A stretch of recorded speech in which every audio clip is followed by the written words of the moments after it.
Hello, everyone. I've got a special guest on the show today. Her name is Julianna Rose. Welcome.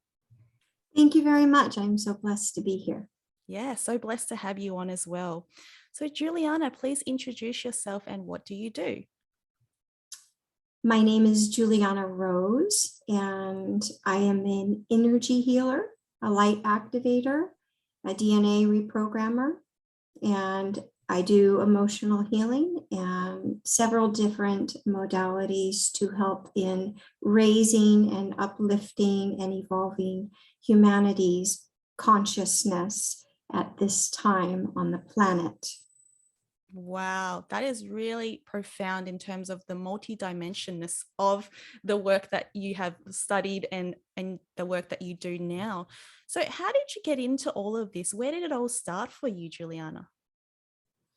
Well, it was an evolution. I was really awake as a child, and I saw things. Had some intuitive psychic abilities to see and to hear things, and felt energy. And so my evolution really started at a very young age, around 7, when I was really curious and out in nature a lot. My parents were not getting along, and there was a lot of separation and fragmentation and trauma in the energy of the family unit. And so I turned to nature to be my guide. At a very young age, I would be outside most of the time to get guidance and my own personal counseling, so to speak, from the birds, the bees, from the sky, from the ground. And that was my first entry into understanding that there was more than just what my parents or my family had told me about life. Wow.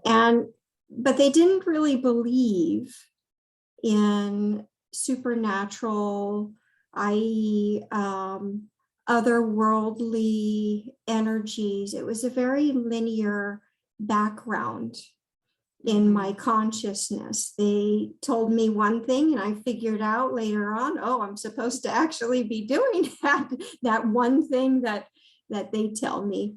And there was a lot of fear around that because I was misunderstood. I felt misunderstood, and I didn't know why. And so as a child, I became very sad and introverted, and didn't talk much. And my mother was very concerned about that.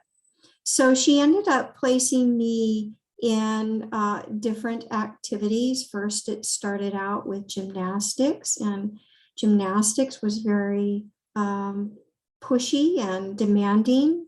And although I was very good at it, it ended up being too emotionally straining for me.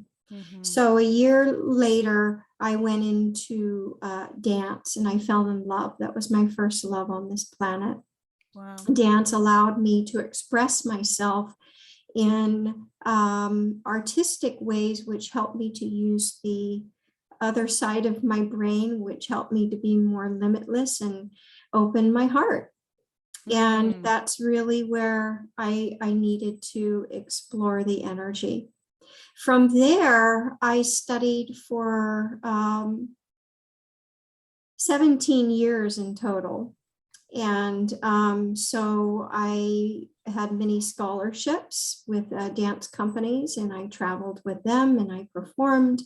And so that was my kind of quote unquote escape from the family life of trauma that I was experiencing. And so I really focused on my dance during my fundamental years. And when I decided to go, if I wanted to go into the main company or into college, I decided to go for college. And I got a scholarship at Mills College, which is a known women's university Okay. near UC Berkeley in California. And I studied there for my 4 years thinking, oh, wow, this is it. This is life's highlight. Mm-hmm. And I wasn't too happy with it.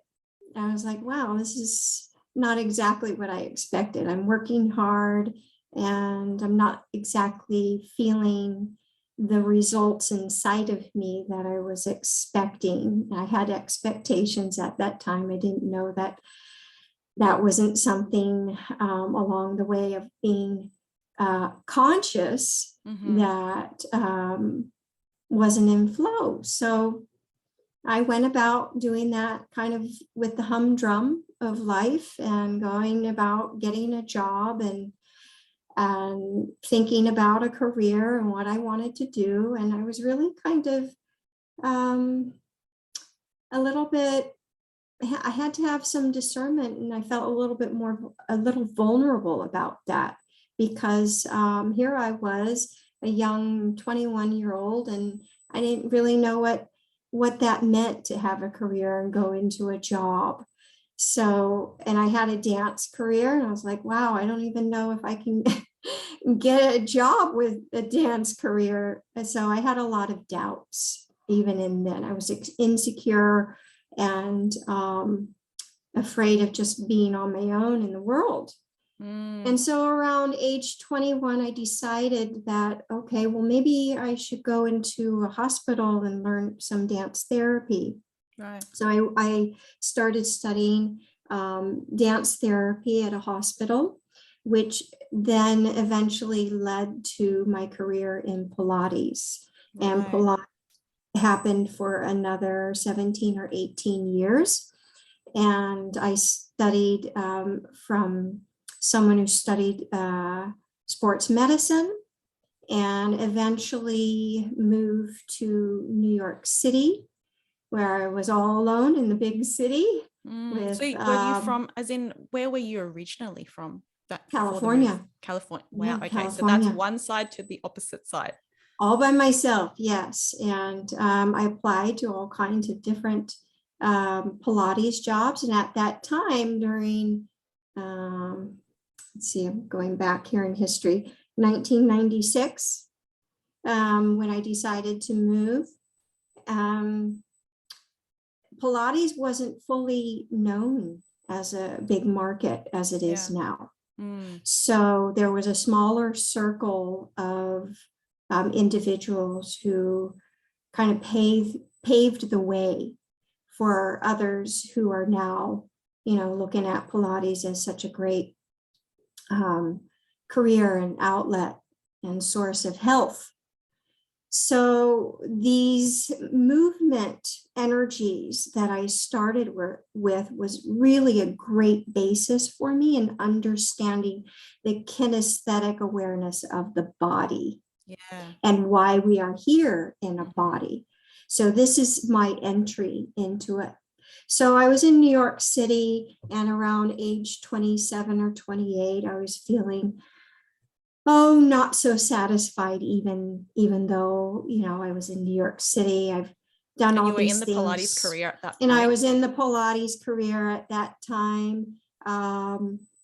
Didn't know why there was so much drama in the world. I call it drama. It's also called illusion of separation in the world. And so I just continued on that pathway thinking, okay, there has to be something more than this. My heart is aching and I'm still stressed out. And I'm still having this feeling of separation anxiety. Right. And I didn't know what that was. And so then I went into, so I was still on this path of discovery. So then I said, well, I want to do something for myself rather than just being a Pilates instructor. What can I do? Kind of asked myself, what else can I do? Well, I'm interested in yoga. Let's try yoga. So at age around 26 or 27, I began my yoga journey. And that opened my eyes to another way that I didn't think was possible. I didn't know what it meant to be a spiritual mover, because my spirit was not being nurtured very much. Besides the entry of dance, but dance even then became kind of hardcore competition on the back end of it. So there was a lot of ego striking there. Yeah. And personality and human psyche changing, people looking at you if you're not perfectly aligned, so to speak. So there was a lot of judgment there and criticism. So when I entered into the safe, sacred space of yoga and meditation, it was all about me. And I was hungry for more of that. And it was an entry into something that I had never experienced in my life, of combining movement and energy and spirituality. And it was a great entry because I learned about breathing and how breath can regulate your emotions and your mind. And that was extremely helpful because I was feeling an extreme amount of stress in New York City. I was all alone, besides my boyfriend, which were soon to be my husband, who is still now, we're very happily married. But my career was constantly changing because I had a greater path that I had no clue about what that was. Yeah. And I was still seeking it out because my heart was not fully open yet. At that point, I'm just going to stop you there because there is just so much to unpack before we move on to the next journey of this discovery. And that is, I want to just go back a little bit because you mentioned quite a few things in the journey so far, which stems from the childhood and throughout until this point.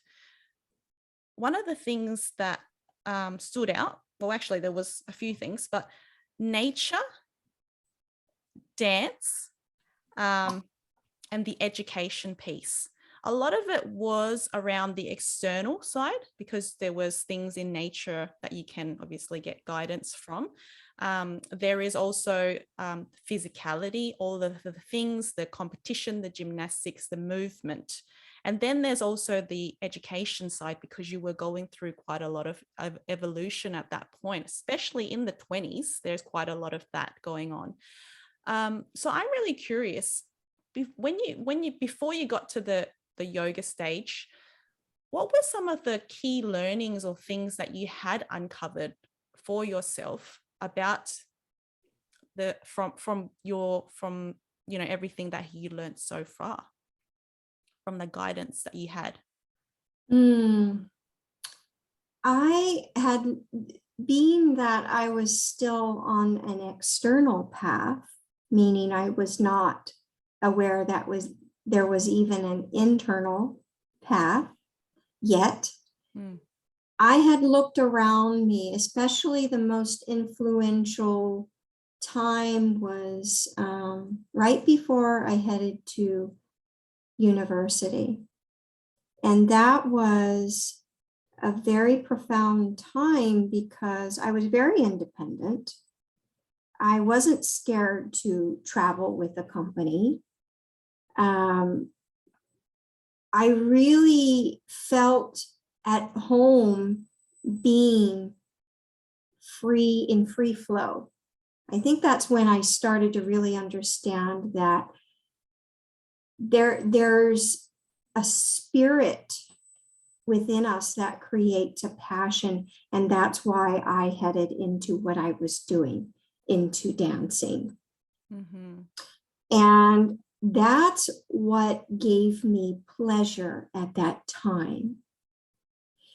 And looking at the people around me, I didn't feel so much pleasure from them. But if I were to look back really at what I was doing, I was feeling what space was in my body. Yeah. So that was a beautiful introduction into it, because I was able to, in very detailed ways, how do I move my hands? How do I move my feet? How do I move my body? And in the evolution of consciousness, that is extremely important, being able to feel and sensate your actual physical body in the, what we call the awakening that's happening right now, which I seem to be coming back to 22 years later. So all my education, there isn't a moment of a mistake. There's no such thing. There was a pathway for me to understand what it's like to be in a body. Yeah. And to really open those opportunities. And then as I became more detailed, not really knowing that I was working with my intuition, I went straight into Pilates, which is very detailed. It's really working with the musculature and the skeletal system and helping people to learn how to use their muscles and their body in intricate ways in which you can connect the body and the mind. Yeah. And make that more balanced on an external level still. Yeah. But that still comes back to me now. But there was always a moment of separation, because I would look at people and know, and I could feel them empathically. I was very empathic, highly sensitive to other people's emotions. And it felt very uncomfortable to feel that, because I had no training on what it meant to be empathically empowered. So feelings, I felt all this stuff. I just thought it was all me. I'm wrong. I'm the black sheep here. I don't know how to control these emotions. I am feeling other people, but not really knowing why. Didn't know that So it was all all of that coming from the external, in terms of the people, events, or certain things that were going on outside. You were empathically also like absorbing that energy and so to carrying speak. that. Yes, carrying their energy, thinking that my consciousness was at a level where, okay, I guess this is what I'm supposed to be doing. And not really understanding that, no, that's just an experience. You're not supposed to hold all of that. You are here to find your true roots, your true core, your true inner light. But I didn't know that being here in this world was meant for me to go internal. I thought it was all about, okay, I'm just going to go about doing what everybody else is doing and follow along until. That's so, yeah, it's so fascinating that we've actually managed to break up the external path and the internal, which we're about to go into. Yes. There's just one more thing about that I'm really curious about. Nature.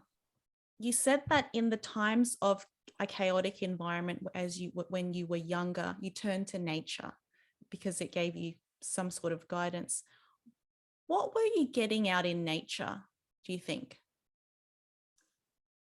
First of all, I was getting an expansion of consciousness and an understanding that nothing in nature made me feel judged.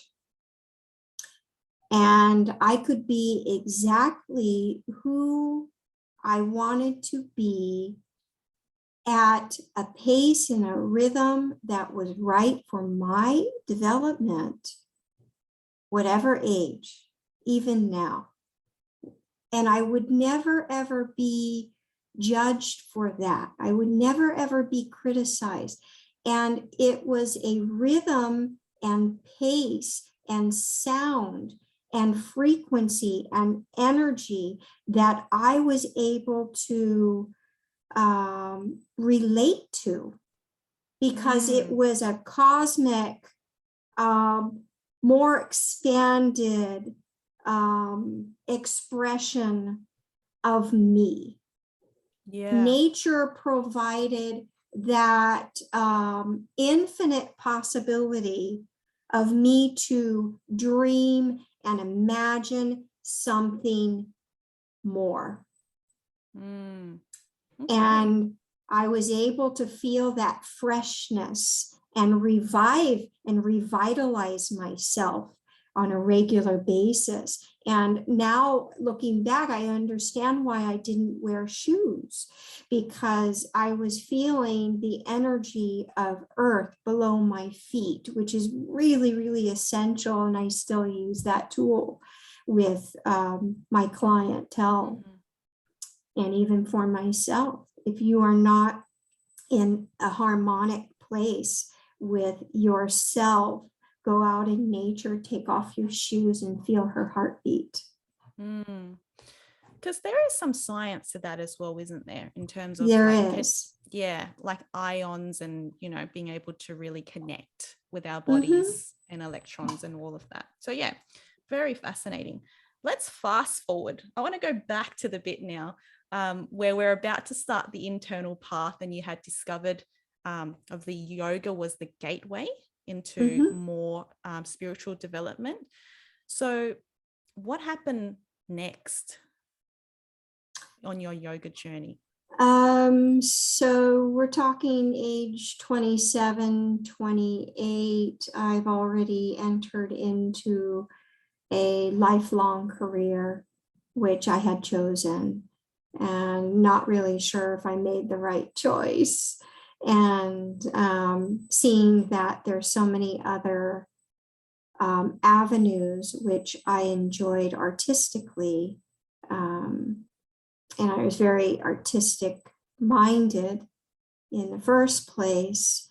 I still sought out, I was still searching for my soul essence, so to speak, the essence of my truth. And I didn't know how to find that at all. All I was going to yoga and Pilates and running around the city. And I wanted really to be in the yoga field at that time, but I felt really stuck. I didn't know how to transfer or move in that direction of spirit. Was it And more fascinating for you, like when you actually embarked into yoga and realized there was breath and there's connection with mind and spirit and body? Did you feel that, like, were you immediately drawn to want to know more about that? immediately. Yeah. Okay. It was an immediate, it almost became like an obsession. Like I didn't even want to think about anything else or do anything else. It was like a really, I wanted to be completely immersed in the field of it. I had such a yearning and a calling. A part of me knew that it was part of an authentic part of our movement, part of our connection that it was showing me. And I knew that, okay, if I do more of this, I am going to receive more of this sensation that I had that was going on in my body. And I absolutely loved it because it helped my mind to relax. And even my current situation was changing. My friend circle began to change. My friend circle and community in work was changing because I started to open, but I didn't know what that was. I just thought, oh, people are not really liking me. What's going on? Yeah. What was happening was at that time, my vibration was changing. Yeah. And who I resonated before yoga, they started to fall away naturally. And I didn't know what that process was.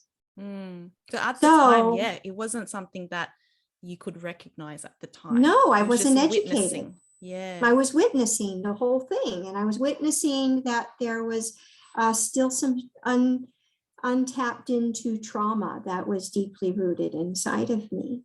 And I thought that's what was coming to the surface and being seen. I didn't want to be seen. I didn't want that part of me to be seen at all. You know, I wanted to hide that behind the reflection that was right in front of me.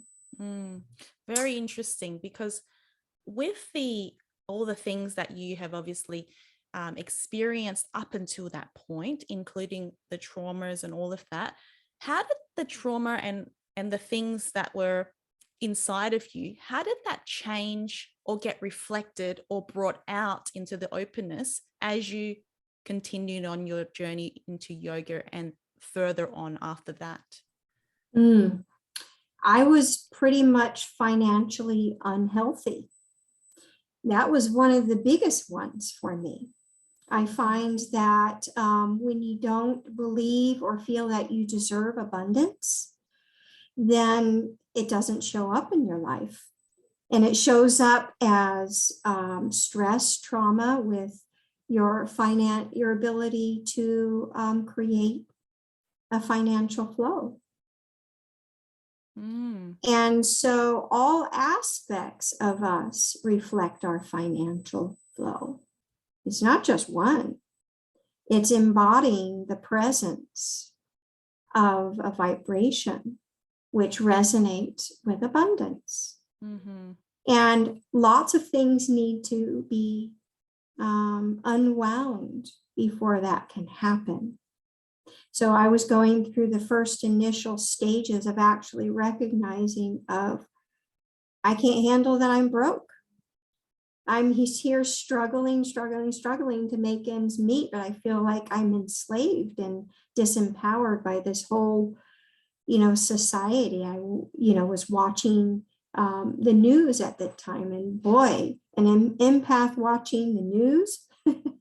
So taking on a lot of drama, I was not an empowered empath at that time. So my abilities, my unique skills and abilities that I brought in with me, I did not know how to harness in empowering ways. So I was doing things as if everybody else was doing them.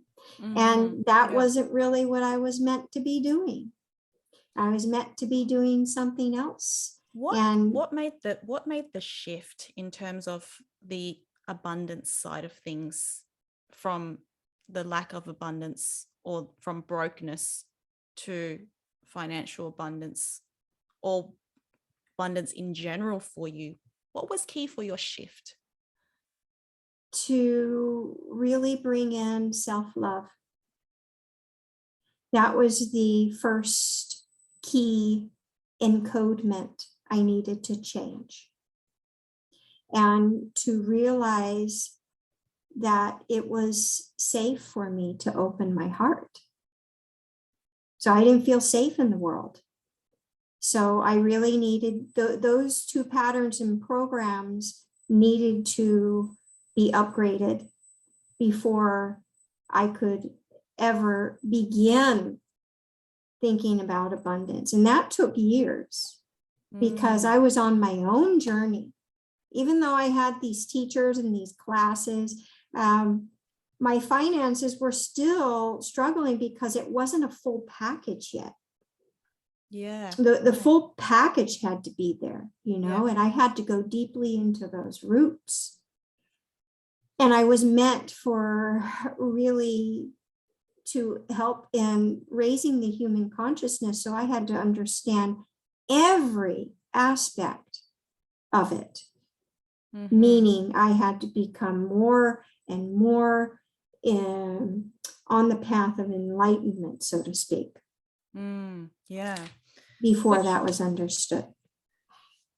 So the understanding, how has that changed now from before? Once you had understood that you needed to get the self-love and feel safe, and obviously went on the journey, how has that changed from before till now in your evolution? Completely 360 change. I'm a completely different personality. And even people say that. I don't have the same circle of friends. I don't, even my, family has, shifted. And my husband has shifted. And what type of children I was able to bring into this lifetime. And everything has changed. I am a grateful human being who is now showing people that in order to be conscious, we have to first be compassionate with those places within us that has created separation in the first place, and then move into the abundance once the cleaning process has been unwound, so to speak. For anyone Then we can activate the light. Yeah, right? Yeah. So there's a lot of cleansing going on and addressing whatever it is that needs to be addressed. Which is what's happening with humanity right now. And we can see that we are all going through a shift and an awakening period as well. In terms of for anyone who is on the journey, as well as potentially similar to what you have been on, what are some things or core things that you would tell your previous self, for example, who is going through this journey? What are the core things that they would need to know for the healing side of things? First, we are all energy. We are made of stardust and light. And our spirit needs to constantly evolve and be nourished. And if we're not nourishing our spirit and our energy on a moment-to-moment basis, then what ends up happening is another part of us becomes fragmented. And our mind then takes control, as most people would say.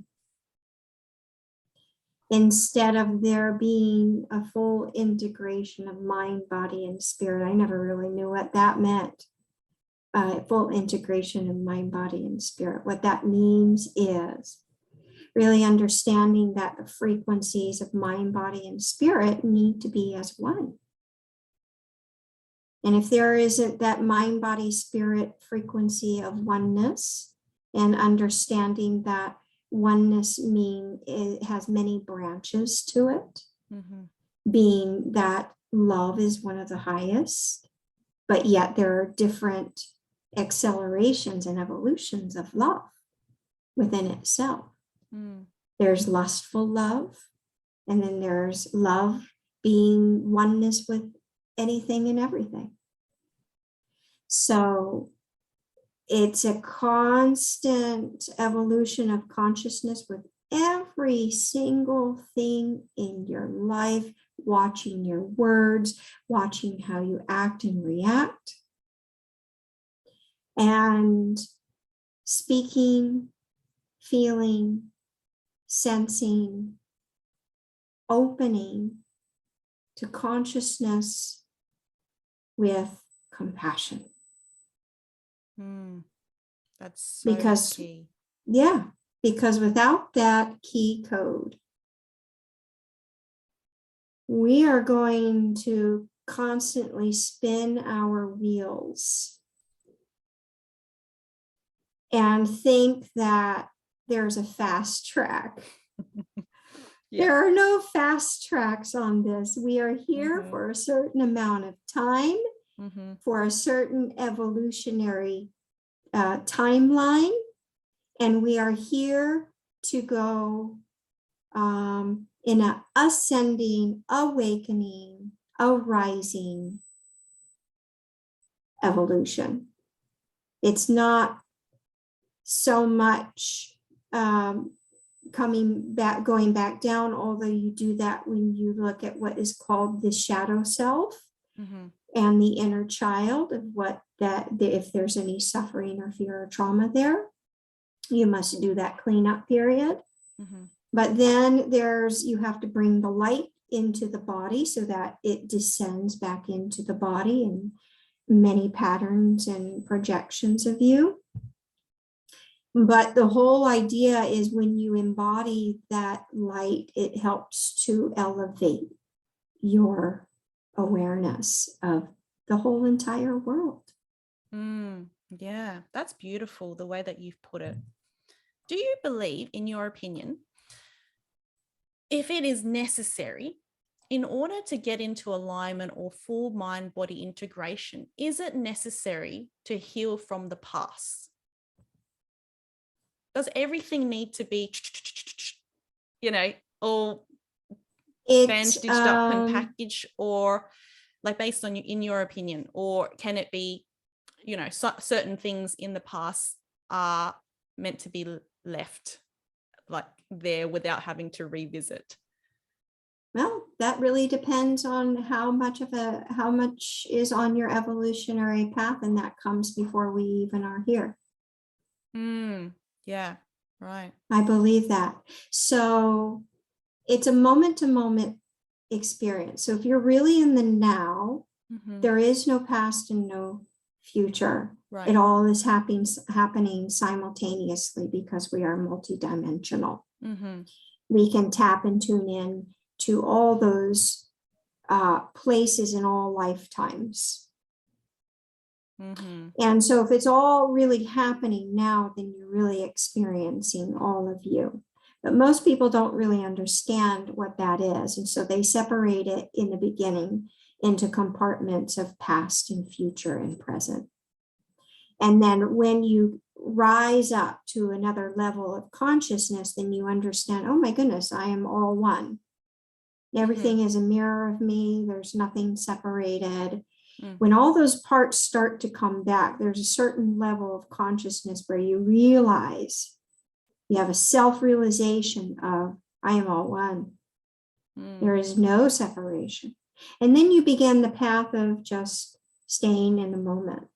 And really so maintaining yes, that. Yeah. Exactly. So Right. yes, in the beginning, there was a place where I had to believe there's past, present, and future. Yeah. Until there was a point of, wait a second, something's not clicking here.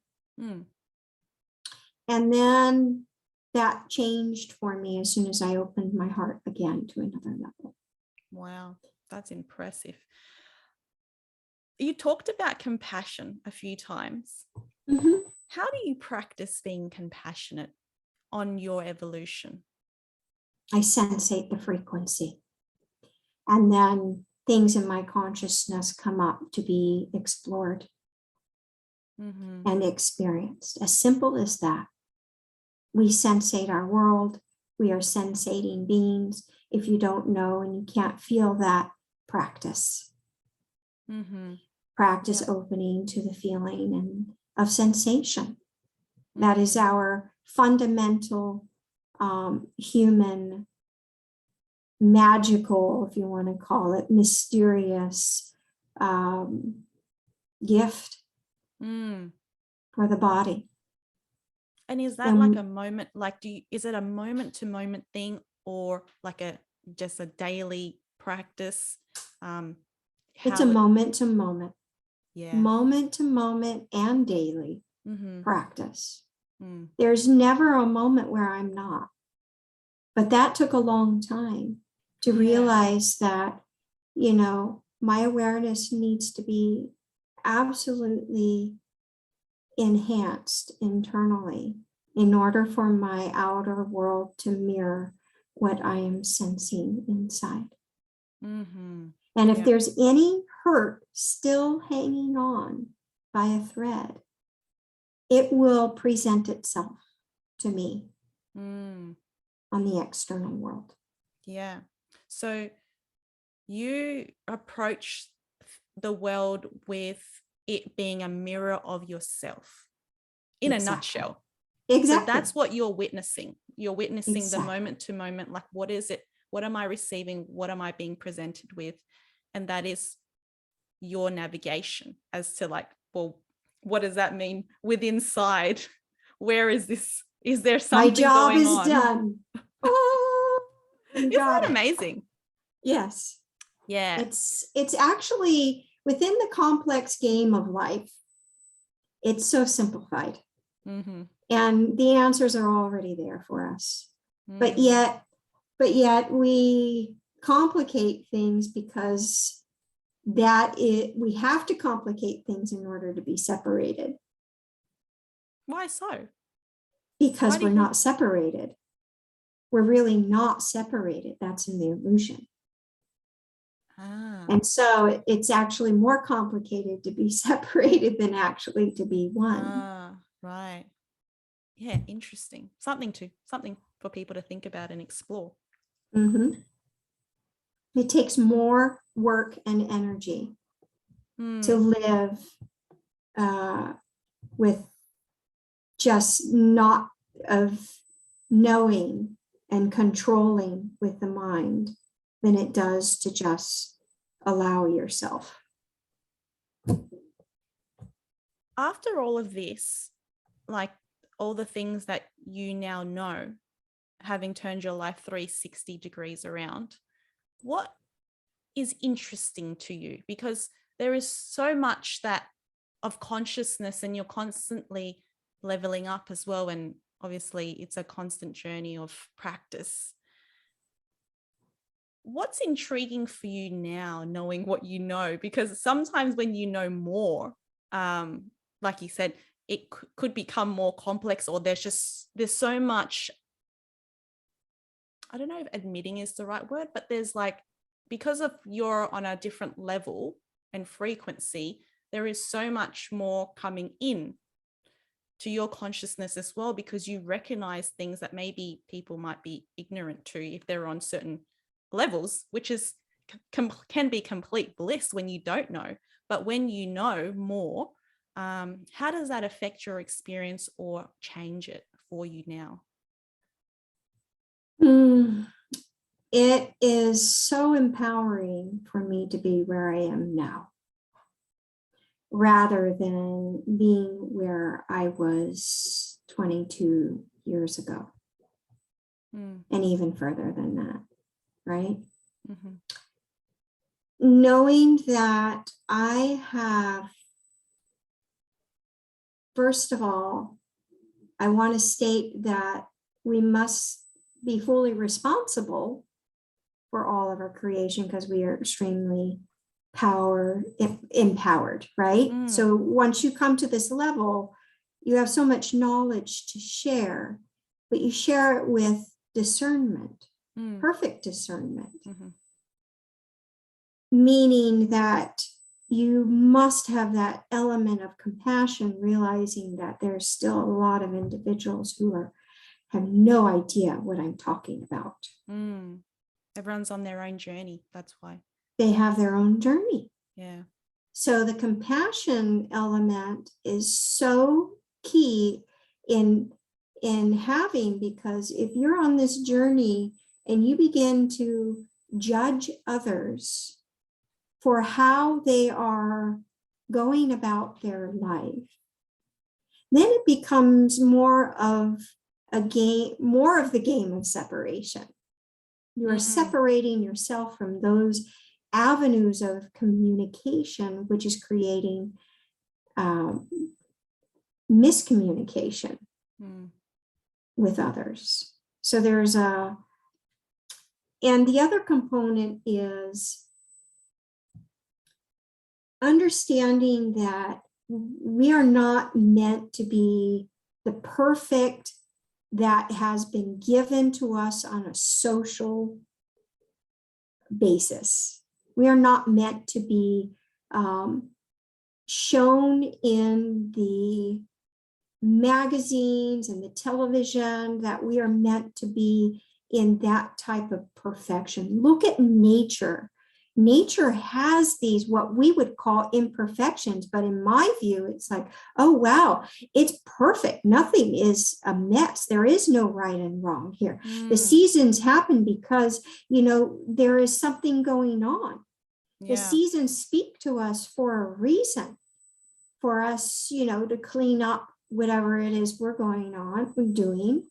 So that's really important, to pay attention to your external environment, showing you what is happening in your reality. Beautiful. And yeah. Yes.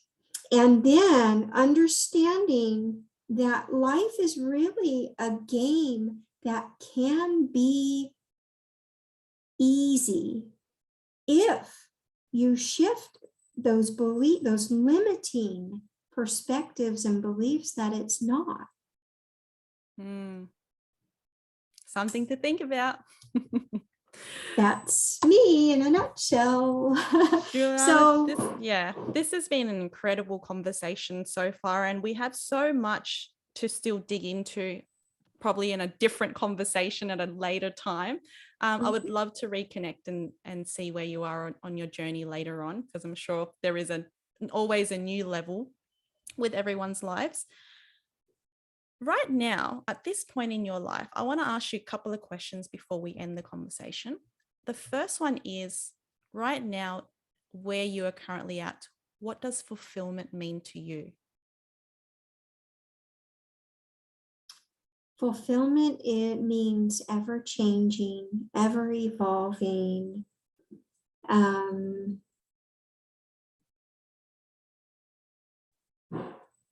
spiritual, mental, emotional, psychic, intuitive, physical awareness. The whole entire package, ever evolving. And when I'm not ever evolving, then I am holding somewhere. I'm contracting and resisting life. So that total fulfillment is not always, we say soul purpose at this level of the complex game of life, but it goes beyond that. It's just looking at our stuff that makes us uncomfortable and feeling the feeling that makes us uncomfortable and allowing it to change and evolve on its own. The allowing piece. Yes, the allowing so good. And receiving the light beyond all understanding. That's total fulfillment. And accepting and allowing those pieces to evolve without holding them as the only truth. Beautiful. That's a beautiful expression of everything that we've pretty much spoken about, and pretty much life itself in a nutshell. Last question. If it became your last day on earth and you had done all of that and gone through your whole journey and packaged everything together, and you've continued and maintained total fulfillment, what would be the message that you would want to send to the world or leave us with?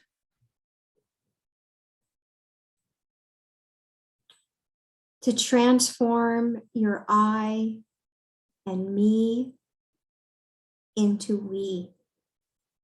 We are one global awareness that has been fragmented. Please transform your I, your me, your you to we.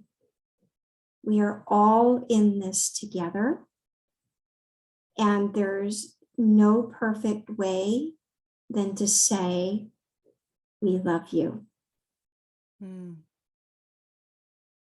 That is so beautiful. Because when I realized that the entire cosmic experience of me is just another wave in the ocean, and just another wave in space, I realized there is more to me, and I really need to be more humble about the journey, because if I'm not, then I'm forgetting the element of openness. So the we is really important, and separating yourself into communities of I am this way and this is what I like is going to separate you, and eventually it's not going to work.